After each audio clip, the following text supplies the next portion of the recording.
Embora bem pouco se tenha legado sobre a classe sacerdotal dos druidas, existem alguns indícios sobre a natureza das suas atividades.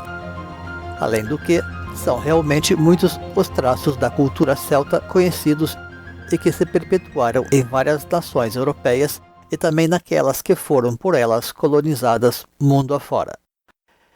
Neste vídeo, vamos tratar de rastrear as pistas existentes sobre a tradição druídica, para além mesmo da própria cultura celta, remontando quiçá a épocas longínquas da humanidade, dentro de uma ininterrupta linha de práticas e de costumes tradicionais, alcançando os nossos dias através de um frescor renovador. Trataremos de explorar essas pegadas a fim de buscar obter um quadro satisfatório e atualizado do druidismo, levando em conta também a importância da cultura celta para a nova humanidade, a partir de sugestões legadas pelas próprias filosofias do tempo. Depois da nossa vinheta. Deixe o seu like, inscreva-se, ative o sininho e compartilhe. Todos conhecemos a grandeza e o esplendor das culturas celtas, que para alguns estudiosos teriam dominado toda a Europa e além. Foram eles os grandes desafiadores do Império Romano, e por consequência opositores da própria ideia de civilização, levando-os a serem alcunhados como bárbaros, termo muito aparentado inclusive à expressão barbados. O cultivo da barba, ou sua permanência, indica com efeito tradicionalmente valores tanto espirituais quanto naturalistas. Porém, aquilo que estava por detrás de toda essa determinação e cultura eram mesmo os poderosos druidas, uma classe de sábios e sacerdotes de grande prestígio ao longo das regiões da Europa. Esta longeva classe de sábios detinha conhecimentos médicos, jurídicos, econômicos e astronômicos, além de serem custódios das lendas e histórias sagradas, tal como, é claro, de uma série de conhecimentos mágicos, oraculares e religiosos mais ou menos relacionados a tais lendas. Deles derivam, pois, muitos contos sobre magos, seres da natureza, demônios, heróis, além de símbolos e artefatos sagrados, muitos dos quais foram legados aos povos modernos na forma de contos de fada. Segundo alguns, os próprios bardos constituíam uma classe de druidas. Ademais, seriam detentores exclusivos da prerrogativa da escrita, tida como uma arte sagrada. Por tudo isto, os druidas ostentavam um poder superior aos dos reis celtas, razão pela qual Roma não apenas buscou difamá-los, como também abolir a sua existência por várias ocasiões.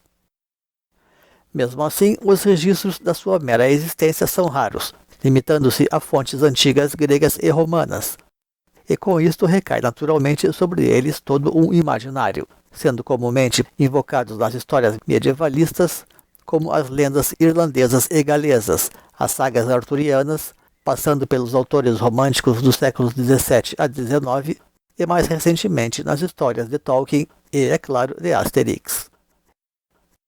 Existem inclusive aqueles que questionam se eles existiram realmente. No entanto, como diz o ditado, onde existe fumaça tem fogo. O mais provável aqui é que tenha havido um grande esforço para apagar os seus traços da história, como uma casta considerada perigosa para a própria ideia de civilização nos termos atuais. E neste caso, eles também podem ter até migrado para outras regiões ou modificado a sua forma de atuação. Qual a origem, porém, desta notória classe de sacerdotes? Sucede que o druidismo representou por muito tempo a mais autêntica reminiscência do sacerdócio atlante original. E é somente nos mitos medievais, portanto no âmbito da literatura e do imaginário, que iremos observar um druida dando suporte a um rei moderno ou pertencente à civilização ária, ao menos na aparência das coisas. Na prática, aquilo que se teve mesmo no palco da história foi o embate ferrenho destes sacerdotes contra todo o modelo de civilização centralizada e organizada em cidades. De modo que, muito pelo contrário, os druidas foram porta-vozes tenazes de uma outra visão de mundo, que é o mundo da religião e da natureza consagrada, Isso não fazia deles, todavia, feiticeiros ou adeptos da magia natural. Seria mais adequado tê-los por filósofos da natureza e, muito concretamente, também como sacerdotes, considerando a raiz atlante das suas práticas. E nisto eles encontraram na própria natureza um forte aliado, de uma forma às vezes mais poética e franciscana, diríamos hoje, o que não representa mesmo nenhuma novidade, porque tal coisa perspassa amplamente toda a boa cultura religiosa e espiritual da humanidade, dentro daqueles elementos que se poderia considerar também científicos ao envolver uma saúde integral. Foram eles representantes convictos e característicos, portanto, da cultura do período neolítico, o que é apenas uma outra forma de falar dos Atlantes. E como tal, eles também eram naturalmente a própria reserva de consciência das sociedades celtas, razão pela qual Roma tanto se esforçou por extirpá-los, posto que seduzir e manipular o homem comum é sempre bem mais fácil do que tratar com os iniciados. Algo semelhante ocorreu também com os guaranis na América do Sul durante o processo da colonização. A contraparte existente entre os druidas e os feiticeiros comuns se faz presente na relação complexa entre Merlin e Morgana, onde esta busca aprender com aquele, mas emprega seus conhecimentos para o mal ou com ambição pessoal, para controlar o poder do próprio Estado, depois de neutralizar a força de Merlin. Por sua vez, a atuação deste junto a Arthur ilustra o preceito tradicional da monarquia, ou da sinarquia mesma, onde o poder e a sabedoria caminham de mãos dadas para gerar o melhor dos mundos. Seguramente ambas as situações remontam ao período pré-cristão e até mesmo pré-ário, como um acervo dos conhecimentos tradicionais.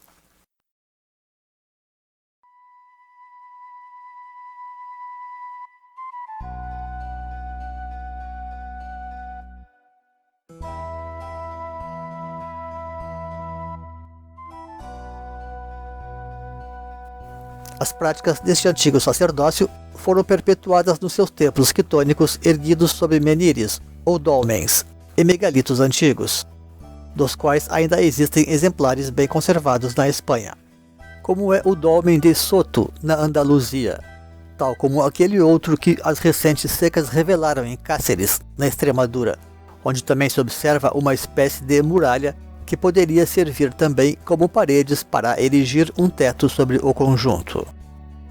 Stonehenge representa com certeza um dos mais portentosos e impressionantes círculos de pedras organizados pelos antigos. Porém, é importante saber que a sua configuração atual foi redefinida de maneira algo arbitrária pelos arqueólogos modernos. De qualquer forma, todo o conjunto também oferece uma boa estrutura para lhe sobrepor uma cobertura. Na sua maior parte, porém, restam apenas os famosos círculos de pedras, sendo que, em alguns casos, tais círculos também foram tudo o que realmente se ergueu a título de monumento astronômico, a miúde organizados em clareiras, sobretudo quando as pedras assim reunidas são de menor porte, havendo também o alinhamento paralelo de pedras como as encontradas em Karnak, úteis, por exemplo, para acompanhar o passo do Sol no horizonte. Certamente, o conhecimento das estações do ano terá sido muito importante para a agricultura, que tamanho papel teve para a economia do período. Não obstante, tais círculos que acompanham toda a evolução do Neolítico retratam também o aparecimento de um dos conhecimentos místicos mais destacados do período, que é o da astrologia, uma das bases tradicionais da abordagem científica da religião. O culto astral surgiu com toda a sua força já neste período, marcando fortemente todas as sociedades atlantes, inclusive aquelas mais tardias, como a egípcia, a tibetana e as pré-colombianas. Naturalmente, uma de suas bases é a astronomia, partindo da tradicional premissa da unidade dos mundos, ou seja, entre macrocosmo, mesocosmo e microcosmo.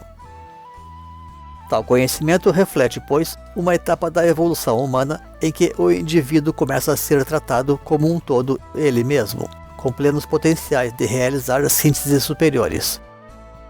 Pouco a pouco, o ser humano foi observando o quanto a vida humana estava relacionada com os astros e as estrelas, e isto lhe foi concedendo uma nova identidade.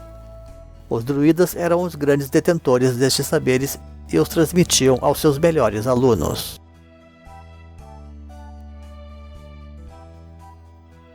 Questiona-se, porém, os vínculos diretos dos druidas, ou pelo menos dos celtas, com os círculos de pedras, os quais lhe seriam bem anteriores.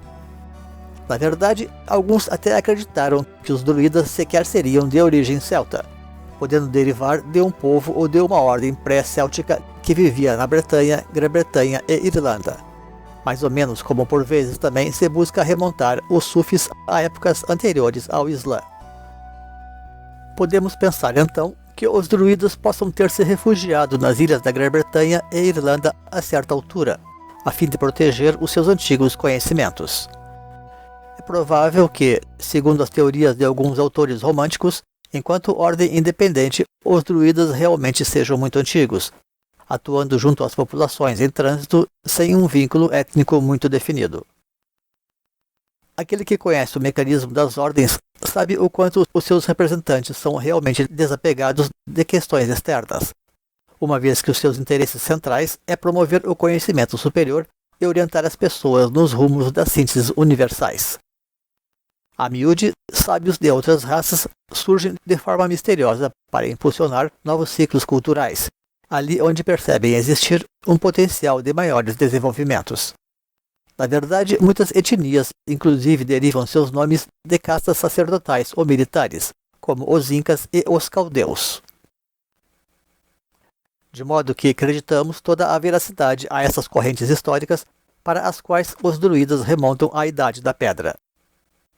E para isto iremos até mesmo tratar de precisar então agora com maior exatidão as origens remotas dessas linhagens de sábios e suas tradições.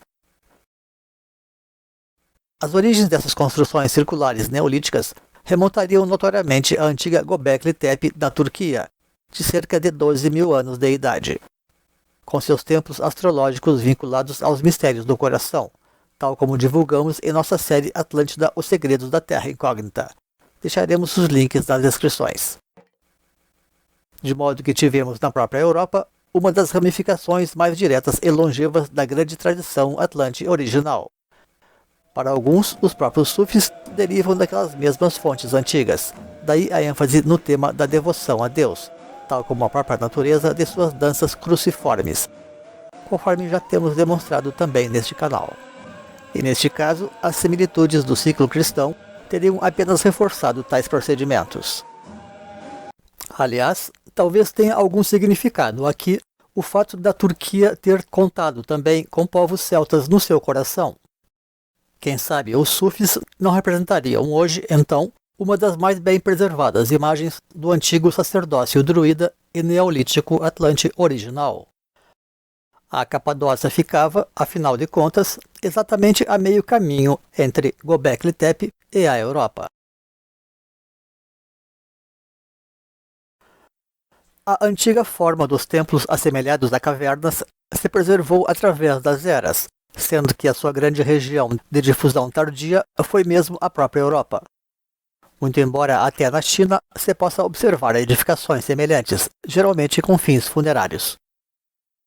Acontece então que esse tipo de templo está realmente muito relacionado com os ritos de morte e de ressurreição, nutrindo com o tempo também ritos sacrificiais, seja de animais ou mesmo humanos, especialmente de criminosos neste caso, segundo alguns registros antigos, embora esta acusação também seja suspeita de ser meramente difamatória.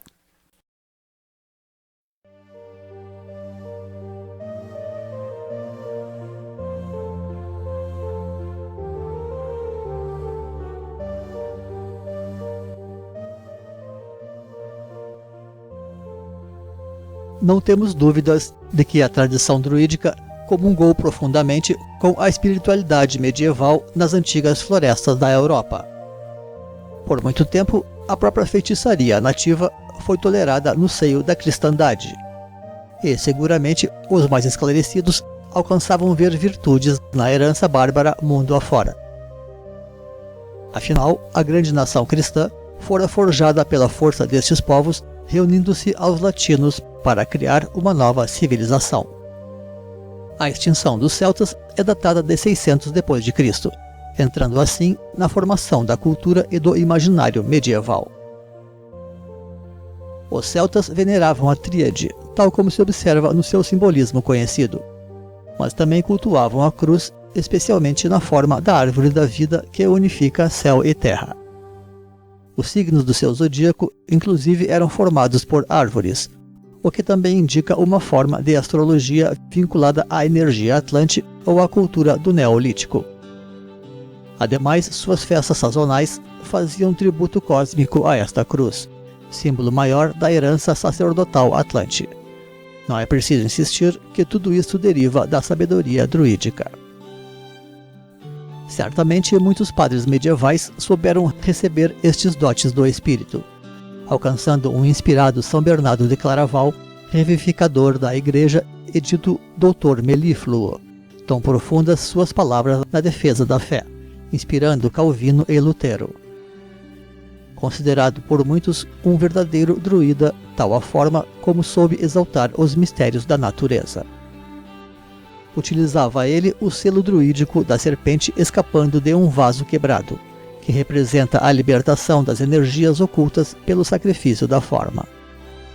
Ao mesmo tempo austero consigo e compassivo com os pecadores, juiz de causas difíceis e conselheiro de reis, empregou o seu prestígio e autoridade para reafirmar, de modo altissonante, a primazia da Igreja sobre as coroas, a fim de proteger o espírito tradicional da sinarquia, numa época em que os reis vinham adquirindo um poder maior, desde que Carlos Magno fora coroado imperador pelo Papa.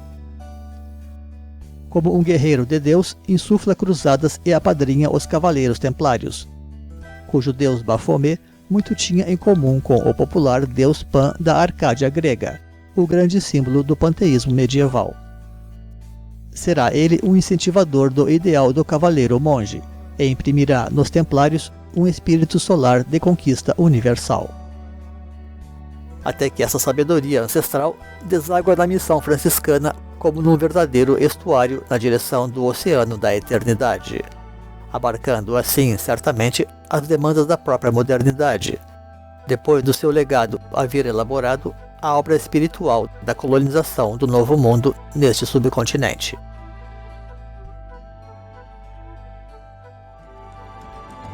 Há várias formas de tratar da atualidade do druidismo, mesmo que suas linhagens praticamente tenham perdido faz muito as suas linhas de continuidade, coisa que acontece de resto hoje com muitas outras correntes tradicionais.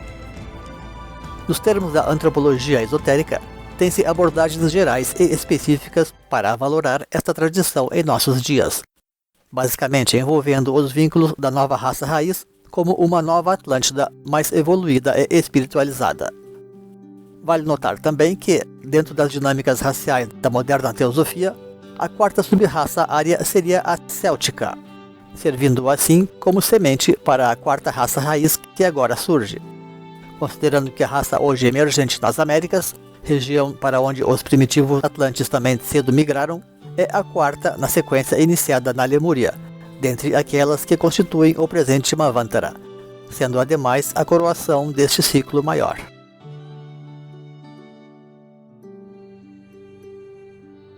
Existem concomitantemente muitos fatos históricos para dar sustentação a tais premissas, para além de aparentes abstrações cabalísticas ou astrológicas.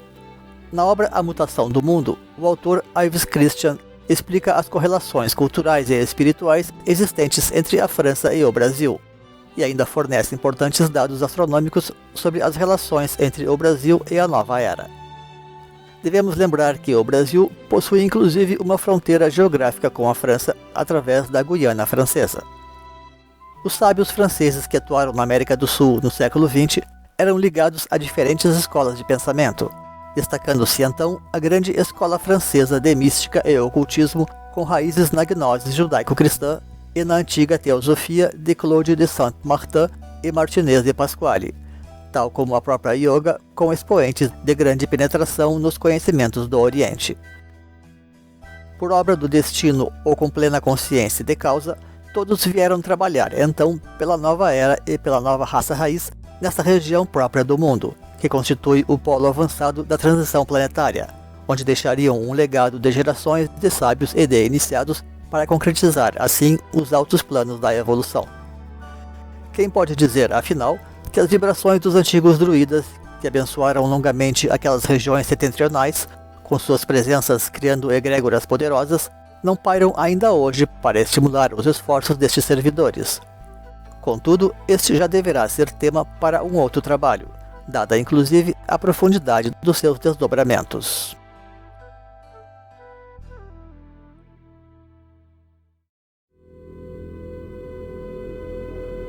Obrigado por prestigiar o canal. E se gostou deste vídeo, deixe o seu like para que o nosso trabalho possa crescer e alcançar mais pessoas.